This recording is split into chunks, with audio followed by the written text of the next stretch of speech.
Star Trek Academy Collision Course, Chapter 45.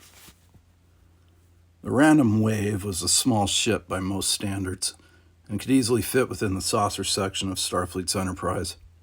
Her flattened warp nacelles lay tight to her single crescent-shaped hull. The configuration meant that her overlapping warp bubbles could be smaller and thus required less energy, though at the same time it restricted her top speed to slightly more than factor 4.5. In short, she was a commercial vessel intended for local voyages, the Alpha Centauri colonies, Vulcan, an occasional vacation run to Risa. To reach the Federation's frontiers would take her almost a year, and yet she was a ship Abel Griffin hired to carry his illegal cargo to the General at the front lines of the Great Struggle. The Starfleet analysts had not been able to calculate the reason for Griffin's decision, nor the connection between the stolen Vulcan artifacts and the disassembled components of Starfleet technology that Griffin's operation had amassed. When it came to finding a common pattern underlying that operation's goals, nothing seemed to fit, which is why Starfleet had made the difficult decision to observe rather than act. Griffin, however, knew exactly what he was doing, and unaware of how minutely each of his decisions had been studied and debated by those unused to true criminal behavior, he had taken all but the last few steps he needed to leave Earth. In less than 20 hours, the operation would be over, and he would return to the General victorious.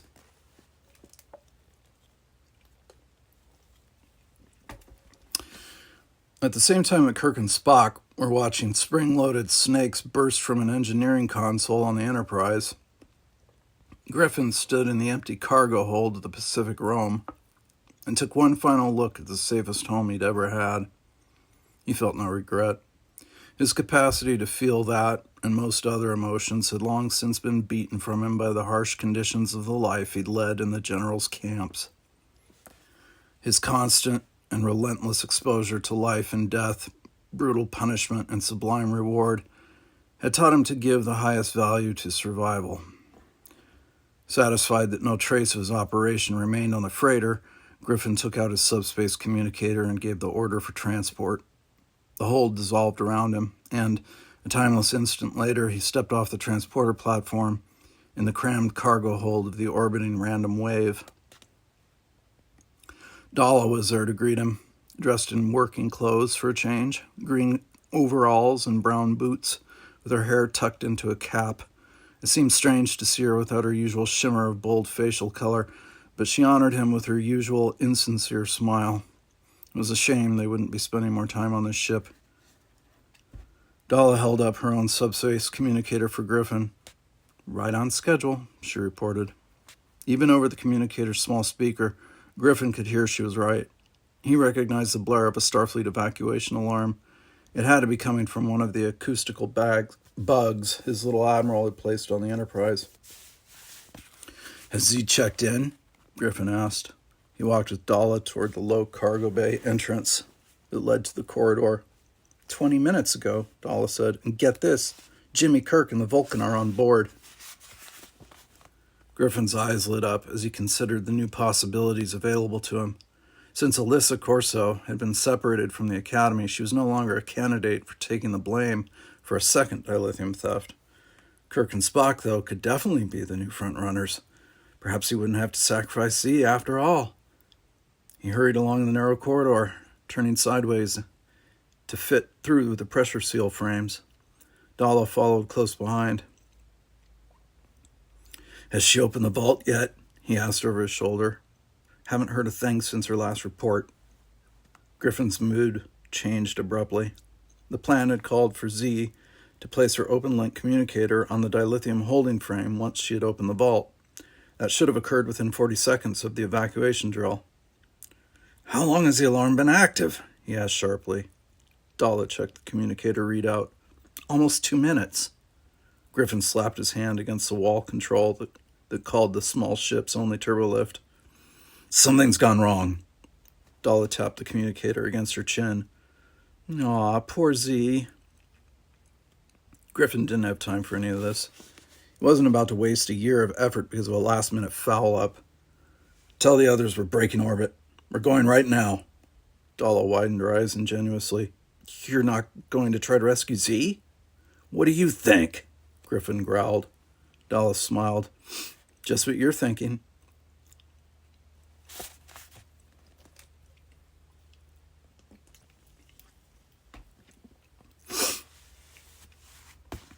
In the main engineering compartment of the Enterprise, Finnegan ran for the main doors, and they slid open before him. Then he turned back as he realized no one was following. Can't you hear the alarm? Abandoned ship? The alarm grew in volume. Finnegan raised his voice to be heard. That's an order! The two plebes, Naderi and Delmar, indoctrinated in Starfleet procedure, bolted forward, heading for Finnegan, but Kirk blocked their way. To do what he had to do, he'd need all the help he could get. No, he shouted. This isn't a real emergency. Then what is it, for bloody sake? Finnegan shouted back. It's to cover for a theft. Kirk knew he was right, because Spock nodded in agreement. We have to stay here to protect the dilithium. Mr. Finnegan, what do we do? Delmar called out. All eyes went to Finnegan, including Kirk's and Spock's. Sorry, I have bad allergies today. The plebe's question was correct. Finnegan was the ranking member of Starfleet. What he decided would determine if Delmar and Naderi stayed or went. You saw the tricorder readings, Kirk urged. The vault's been tampered with. Finnegan hesitated and stepped away from the doors, and they closed. Right you are, then. Tell me what you know.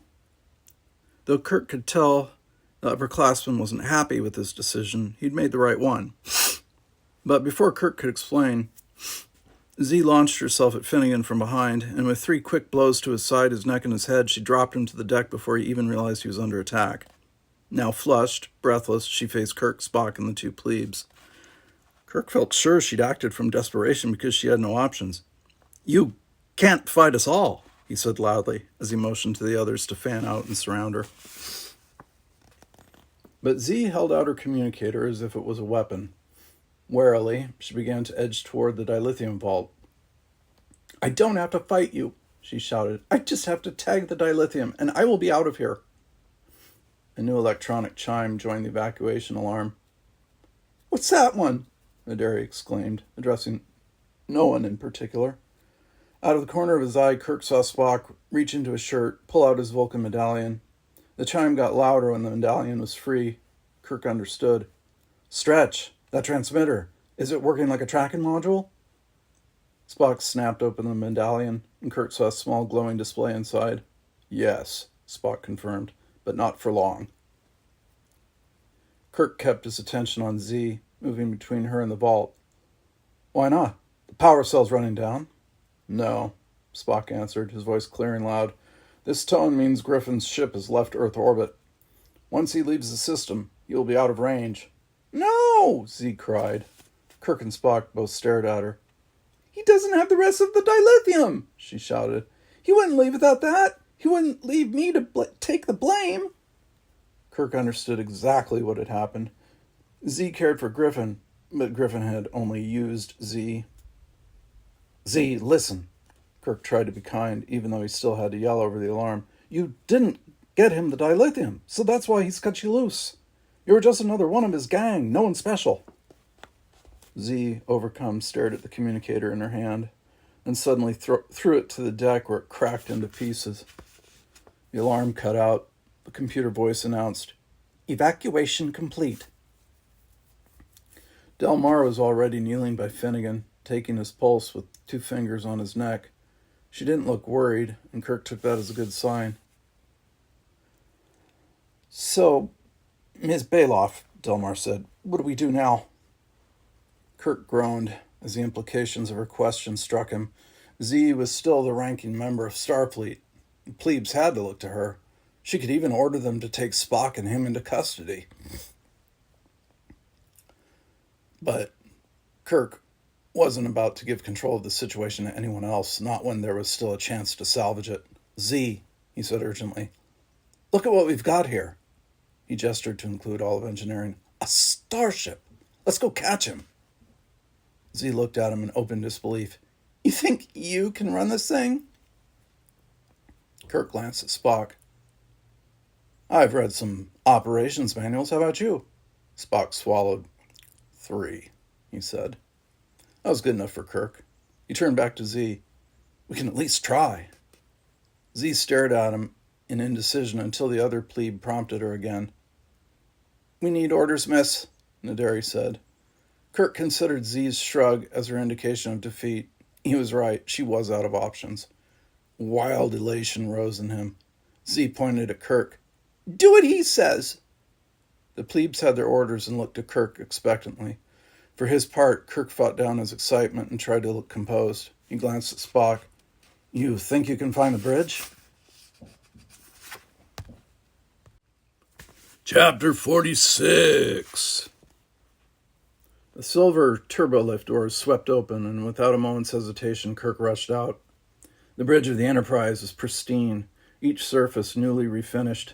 The lenses of the optical controls at the science station gleamed like jewels. The gray safety rail that ringed the upper deck shone like a sculptor's polished stone. The white duty chairs were spotless. The small hooded viewers on their flexible necks were perfectly aligned at helm and navigation, and the almost square main view screen displayed a close-up of a space dock brace with brilliant clarity. Against the subdued gray tones of the bulkheads and deck, and the pure black of the surrounding consoles, the myriad status displays of the ship seemed alive with intense and shifting colors. Kirk absorbed all of this in just a heartbeat, and the sensation of it, the sight and sound, and even the crisp smell of it, burned into his mind as a permanent, unalterable memory. But even in that moment, there was no time to savor it. Kirk ran to the helm station, started to sit. Spock stopped him. I can operate the maneuvering thrusters. Spock pointed to the center of the bridge. This is your mission. That is your place. Kirk stared at the command chair, made no move toward it. Even if we succeed in bringing the ship's systems online, Spock said, Space Dock Control will not let us leave unless we can provide a sufficient explanation. Kirk raised his empty hands. I don't have one. So close, he thought, intensely frustrated, disappointed. Without that explanation, there's nothing to do except wait for security to come back on board and then spend the next 2 years in New Zealand trying to get someone to believe him. Then Midshipman Delmar said, We were scheduled for a training cruise tomorrow. She and Naderi were gently positioning Finnegan's unconscious form on the upper deck by the engineering station. That's perfect, Kirk said. He worked out a new plan in a second. We'll go a day early. He turned to Spock. Can you call up the cruise details on the computer? Spock entered some basic codes at the helm station. Already programmed, he said, sounding surprised. Kirk looked past the command chair at the communication station. Who knows how to run comm? Z took the position. I guess that's me, she said. Kirk went to her, put an encouraging hand on her shoulder. Let them know you're a mid on a training cruise. The evac drill is over, and now we're ready to go on our cruise a day ahead of schedule. Z found the controls for programmed hailing frequencies. I'll give it a try. Kirk felt adrenaline begin to flood him. He spoke faster, moved more quickly. Naderi, Delmar, who can handle engineering? We'll need propulsion. Naderi stepped carefully over Finnegan. I know the station, but I'd never be able to control thrust in such a small volume. Don't worry about Space Dock, Kirk said. If they buy our story, they'll use tractor beams to get us out of here. Once we're in open space, can you give the helm what it needs? Naderi nodded, still somewhat less than confident. Kirk pointed to Delmar. Tell me you can navigate. She snapped to attention. Sort of. Close enough, Kirk said. She took her position beside Spock. Kirk looked back at Z. What's the word? Z appeared shocked. They gave us clearance to go on the cruise. Really? Kirk asked. Spock turned in his chair. I would suggest we would not allow them the time to reconsider. Good point, Kirk said. He looked at the comm controls on the arm of the command chair. Is it this white one? He asked Z. She pressed a control on her console. Go, she said. Kirk thought back to his cruise on the Mariner Princess. The captain had allowed him on the bridge for departure from the United Earth Transportation Hub. How different could it be? Kirk pressed the white button. Space Dock Control? This is the Enterprise, ready to depart. Kirk looked around the bridge, saw that everyone else was looking at him, and a voice came over the bridge speakers. "Enterprise, this is Space Dock Control. You are cleared for departure. Stand by for umbilical detach." From far distant places in the vast ship came the sounds of airlocks being sealed and the thump of umbilical tunnels and restraining clamps releasing. "Umbilical detach confirmed. Sit back, Enterprise, and enjoy the ride." Kirk directed everyone's attention to the view screen. The space dock frame grew smaller as the ship's optical sensor backed up from it. "I don't believe it," Kirk said. Spock turned back to him again. "Tell me about it." The view screen in Mallory's office showed an image of the Enterprise slowly pivoting in the berthing area. Mallory thought about what Kirk must be feeling and tried not to smile. His guest wasn't as amused as he was. "This has gone far enough," SCIS Special Agent in Charge Louis Hamer said. If he had been annoyed at Mallory before, now he was furious. "You're letting them steal a starship." "I'm letting them borrow it." "Why?" Mallory didn't reply, and eventually Hamer seemed to realize he wouldn't, for a very good reason. The answer was classified. The lead flight controller from Space Dock contacted Mallory again. His voice came from the desk screen that now showed the Enterprise aligned with Space Dock's main doors. "This is it, Mr. Mallory. Are you sure we should open the doors?" Mallory knew what a gamble this was, but he had also read the preliminary report from the experts on his steering committee. They had suggested a plan that would give Starfleet a different way to confront the General's threat. The cost would be high, but not as high as sending security forces to slaughter children. Mallory didn't know whether or not the tactic would work, but to him, what was transpiring in Space Dock right now was a dry run. Project Echelon would go forward or would be rejected, based on what happened when he gave his next order. "This is Mallory at Starfleet Command," he said into his communicator. "Open the doors. Let's see what happens."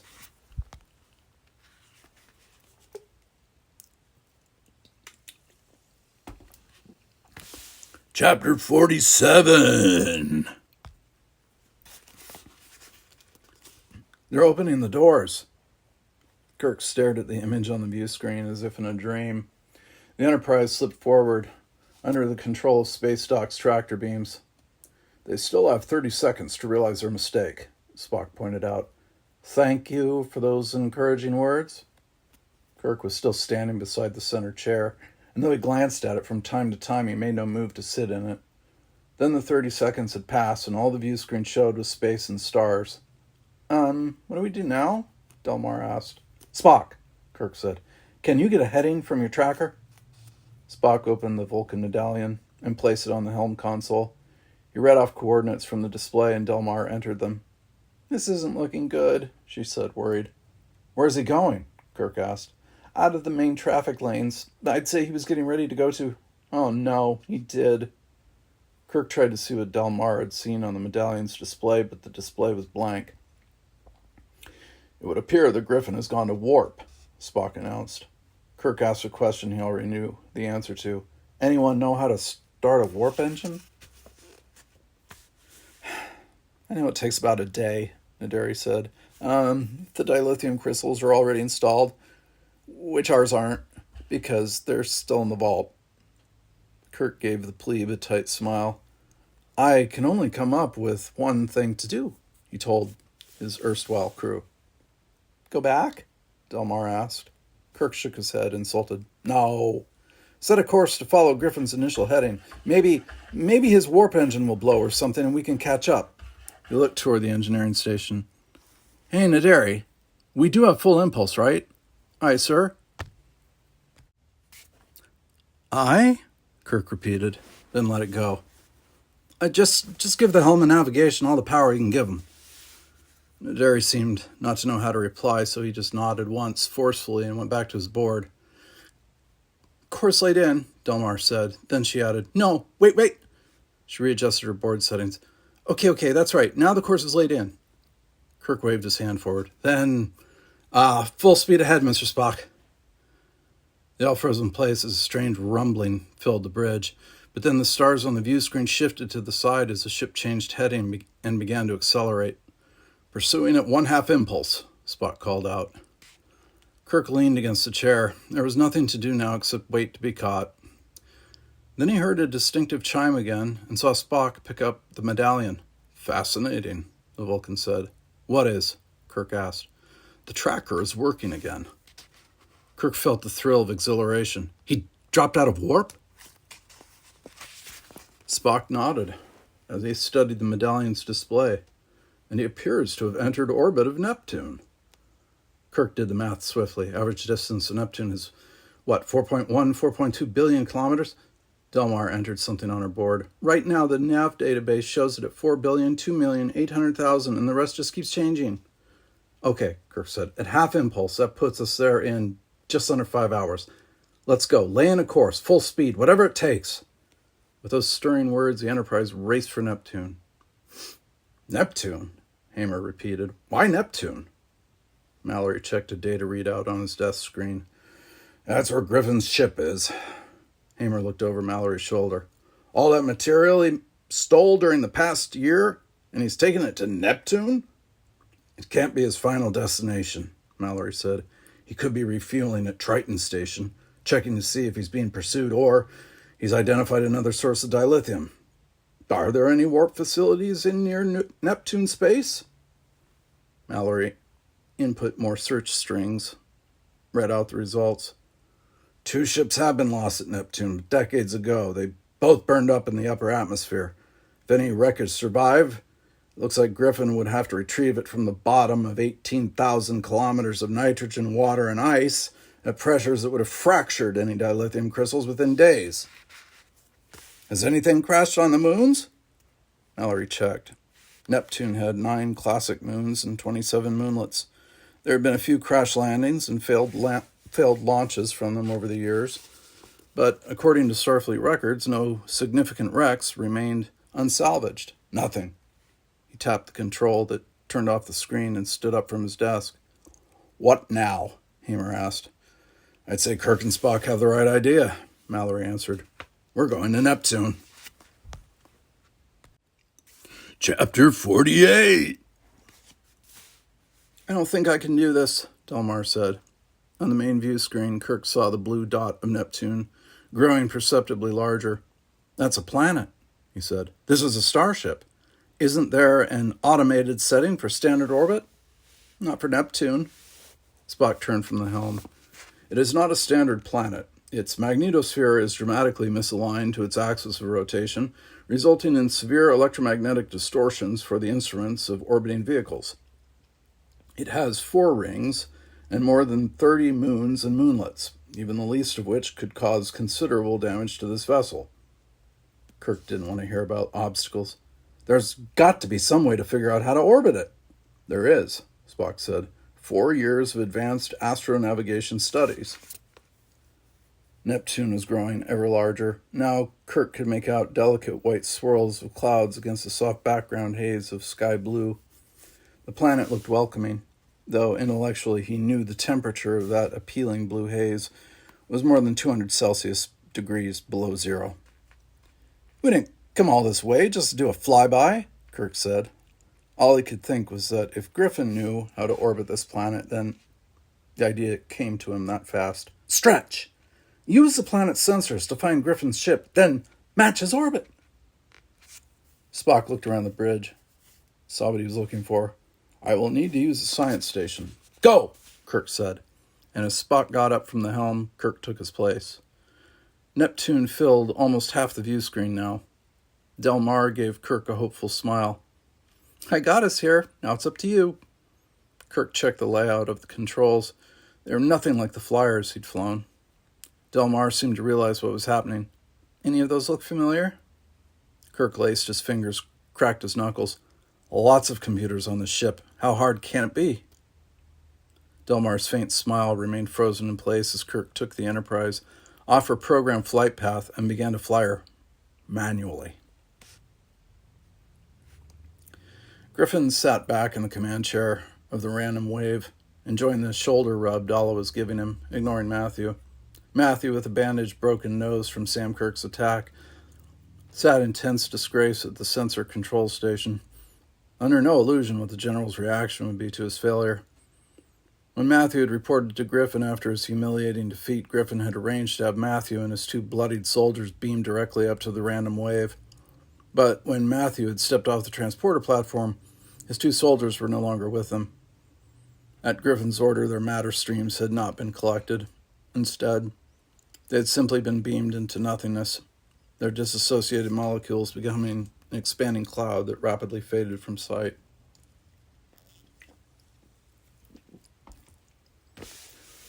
Griffin relished the peace and quiet that kind of punishment brought to his ship. He doubted anyone would be complaining for weeks to come. For now, then, the only sound on the small ship's flight deck was the occasional ping from the navigational shields and sensor array, as various particles of ring and moon debris were contacted in the orbital path. The contacts were so infrequent and small, to Griffin the sound was like the white noise of running water. He found it quite soothing, until a loud buzz jerked him upright. "What was that?"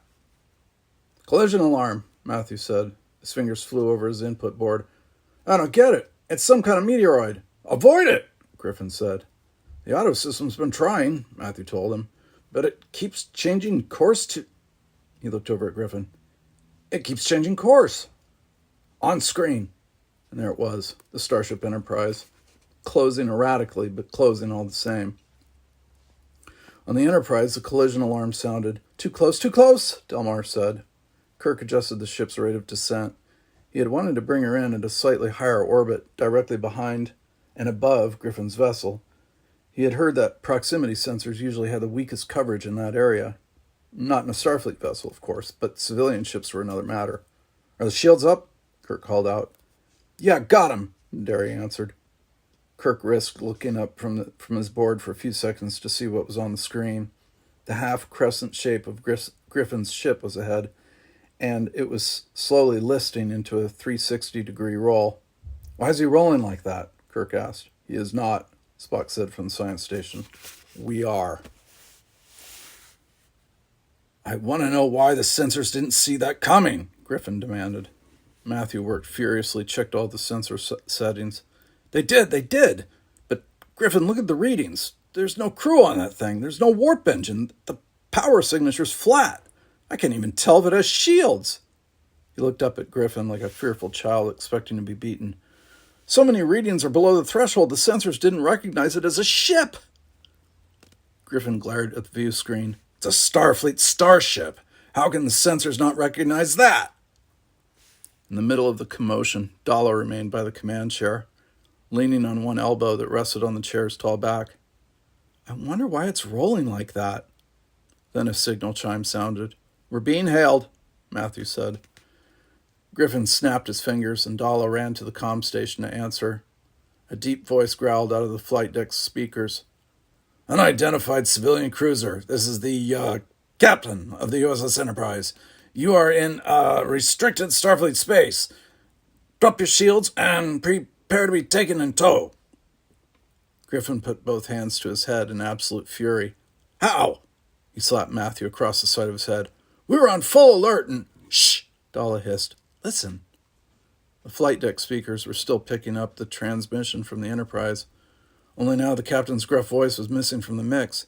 Instead, someone who sounded more familiar said, "I think they bought it. Are their shields down yet?" And someone else said, "Which one of these is a tractor control?"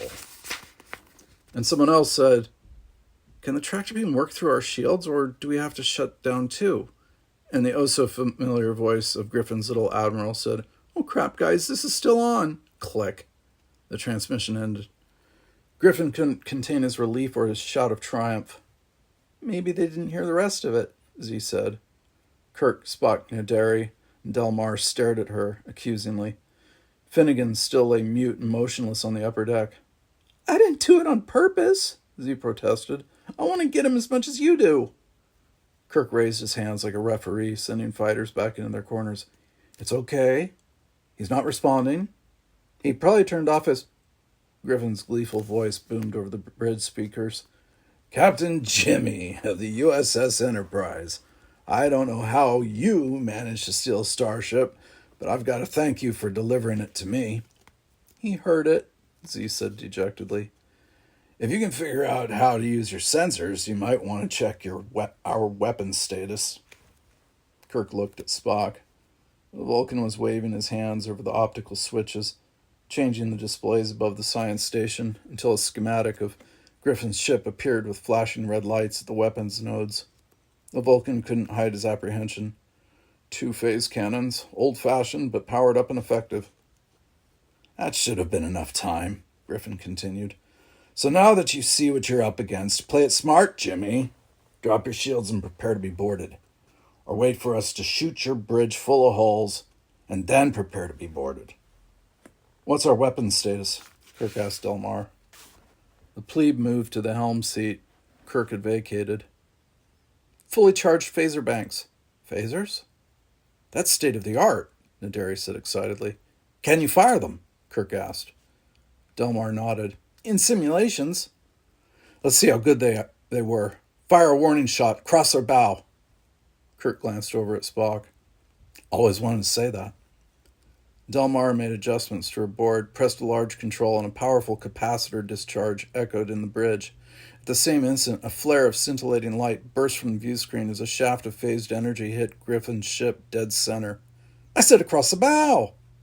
Delmar spun around and shrugged apologetically. I told you I've never fired these things. Kirk looked back to the view screen. Griffin's ship was missing. Where'd he go? He has dropped below us, Spock said calmly, and now is rising behind us. Nah, he is on an attack run. Shields! They're already on, Naderi told Kirk. Those are navigation shields, Spock pointed out. We will need protection from weapons fire. Naderi looked as if he was in pain. I haven't had that class yet. Stretch! Find the shield controls, Kirk shouted. Then he launched himself back to the helm station, reached over Delmar, who sank into her chair, and jammed all the controls to port. Fire! Griffin shouted. Matthew hit the controls, and just as a pulse of phase cannon fire shot into the range of the view screen, the Enterprise spun out of sight. What? Then the random wave's collision warning siren screamed as the view screen was blocked by a rapidly moving warp nacelle that was completing its roll, and above the peaceful blue clouds of Neptune, the small half-crescent of the random wave spun away from the collision like a badminton bird slammed by a baseball bat. Both vessels were traveling at almost the same orbital velocities, so the overall force of the impact didn't overwhelm their shields and structural integrity fields. But from both ships, gouts of transstator current flared from shattered conduits, and streamers of venting atmospheric gases made crazy pinwheel patterns that slowly and silently expanded like smoke plumes on an ancient battlefield. The random wave was the first to steady its orientation through hundreds of computer-controlled bursts from its reaction control system. It came about again to charge at its enemy, the still-spinning Enterprise. Another alarm pinged on the bridge, and Kirk turned to Spock and asked which one it was this time. Weapons lock, Spock said. We are being targeted. Fire phasers, Kirk told Delmar. And this time miss! Fire! Griffin ordered. And a heartbeat later, the Enterprise's phaser blast hit his ship's primary sensor array, and the view screen went dark as the flight deck controls arced with seething energy.